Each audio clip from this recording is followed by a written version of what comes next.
Kemudian yang selanjutnya adalah kemukakanlah hasil perenungan tentang bagaimana kasus konflik atau kekerasan atau pertikaian itu dapat diubah atau transformasi menjadi cinta, love, perdamaian, peace, dan kerukunan harmoni. Contoh salah satu berita yang ada di internet. Dalam contoh tersebut, dibuat oleh Kemenak Kalteng tentang pentingnya menghargai waktu agar tidak mengalami keterlambatan. Hasil perenungannya adalah hikmah yang dapat dipetik dari konflik tersebut adalah kita harus patuh dengan aturan yang ada dalam masyarakat, karena pada saat ditemui dengan guru biologi pada saat SMA tersebut, peneliti merasa bahwa telah melanggar aturan sekolah tentang masuk kelas tepat waktu. Apabila kita dapat mematuhi aturan tersebut, maka kelak hidup akan lebih mudah dan tidak terdapat konflik dalam kehidupan bermasyarakat. Dan juga setelah kejadian tersebut, peneliti merasa harus menjadi pribadi yang lebih baik lagi dan selalu melakukan introspeksi diri agar menjadi lebih baik lagi untuk kedepannya. sehingga kedamaian dapat tercipta untuk diri sendiri maupun orang lain.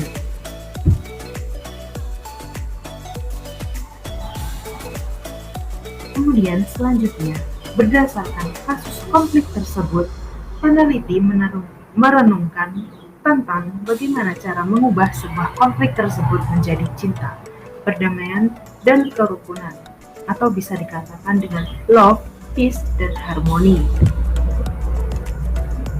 Menurut Prayitno dan Amty dalam Astuti dan Lestari tahun 2020, yang menyatakan secara lebih rinci gambaran dari perilaku terlambat sekolah meliputi: yang pertama, sampai di sekolah setelah jam pelajaran dimulai. Yang kedua, menggunakan waktu istirahat melebihi waktu yang telah ditentukan. Yang ketiga, sengaja terlambat masuk kelas meskipun sudah mengetahui jam pelajaran sudah dimulai. Teori tersebut cukup mirip dengan konflik yang dialami oleh peneliti. Dalam jurnal menjelaskan tentang konflik terlambat masuk kelas. Namun, peneliti dalam konfliknya adalah tentang terlambat masuk ke kelas karena menggunakan waktu istirahat melebihi waktu yang ada. Dan di hari sebelumnya juga sengaja untuk terlambat masuk ke kelas. Karena dalam kasus tersebut, peneliti di hari sebelum konflik terjadi dengan guru biologi sempat sengaja terlambat masuk ke kelas dikarenakan takut untuk mengikuti pembelajaran matematika yang ada di kelas.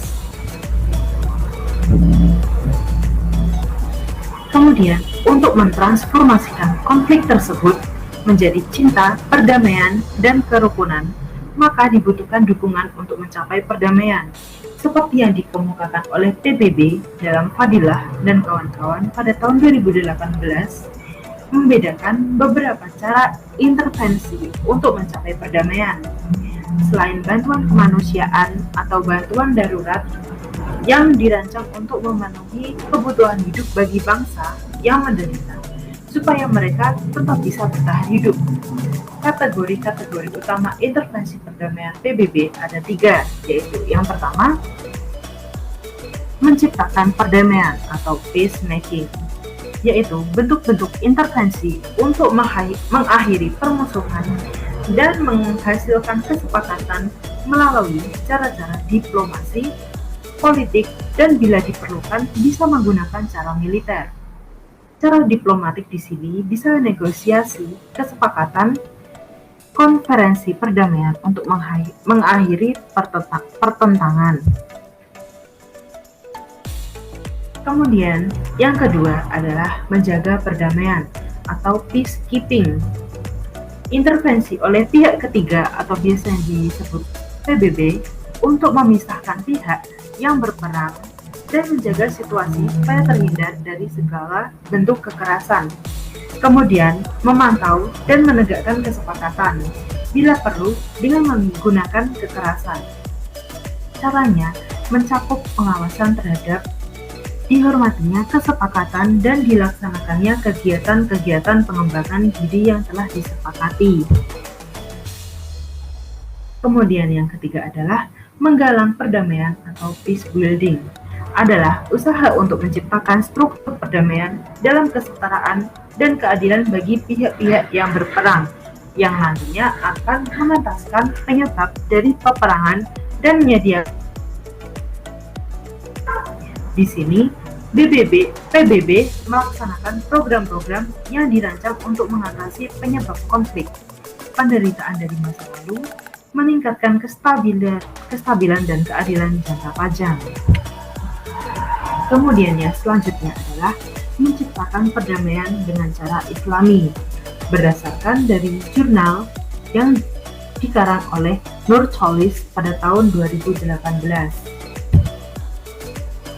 Ada sekitar 20.000 hadis Nabi, dan diantaranya hadis yang mendukung etika anti kekerasan atau etika perdamaian.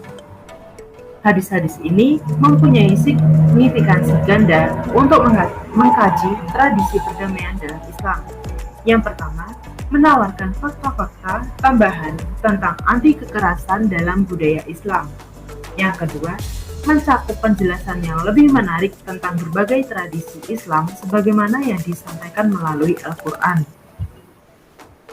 Yang kedua, fakta lain yang mengungkapkan arti kunci bagi terwujudnya tradisi damai dan nirkekerasan adalah mengikuti dan mensuri tauladani apa yang Rasulullah SAW lakukan.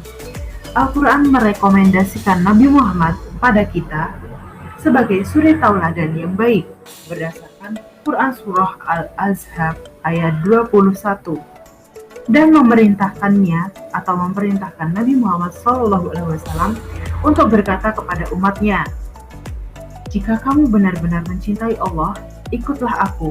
Niscaya Allah mengasihi dan mengampuni dosa-dosamu." Berdasarkan Quran Surah Ali Imran ayat 31. Sehingga konsekuensinya sebagaimana yang ditulis oleh Chimel, yaitu dalam perang dan damai, di rumah dan di luar rumah, dalam bidang keagamaan seperti dalam bentuk pekerjaan dan tindakan atau amalan, Nabi Muhammad SAW merupakan contoh teladan dan kesempurnaan moral atau akhlak. Apa saja yang beliau lakukan akan menyisakan dan memberikan contoh-contoh bagi para sahabatnya. Karena hal tersebut tidak dapat dipisahkan dari sikap dan perilaku Nabi Muhammad SAW dalam menyebarkan Islam pada masanya. Nabi SAW melakukan dakwah dengan cara-cara yang damai serta penuh dengan cinta kasih. Jadi, fakta historis ini mempunyai signifikasi ganda untuk mengkaji etika perdamaian dalam tradisi Islam di awal-awal. Berangkat dari keyakinan ini, perdamaian merupakan salah satu ciri utama agama Islam. Islam yang artinya mengandung makna salam atau kedamaian atau keselamatan, mengajak untuk selalu bersikap harmonis dalam berinteraksi dengan sesama. Perdamaian bukanlah semata-mata ketiadaan perang atau kekerasan. Damai yang sejati adalah damai yang termanifestasi melalui nilai-nilai kemanusiaan yang universal dan nilai-nilai keadilan sosial.